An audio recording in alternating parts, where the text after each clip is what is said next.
ניר, ספר את הסיפור על פינוקיו. נו? סיימתי לספר. אבל לא סיימת לספר, תספר לי את פינוקיו. הנה, סיימת? נו, תגיד לי, אבל אני רוצה לשמוע.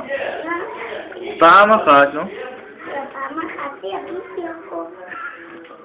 ו? ואז הארנב אכל אותו. איפה ואז אכל? הפיל אכל אותו, ואז הוא היה מת. אבל זה לא חלק מהסיפור. מה, מתי יש פיל בפינוקיו? פיל. פיל בפינוקיו? לא, פיל יש בספארי. לא, פיל בדיוק. זה לך איזה פיל. אני אספר את הסיפור. פעם ספיידרמן פגש את פינוקיו. ספיידרמן פגש את פינוקיו ושאל אותו. אבל הוא הורג אותו. לא? כן. לא. הוא עושה דברים רעים. מי עושה? סופרמן. אבל סופרמן הוא איש טוב. מה? סופרמן הוא אנשים, הוא איש טוב. לא. לא, הוא לא איש טוב, הוא איש רע. לא, הוא איש טוב. מי? לא.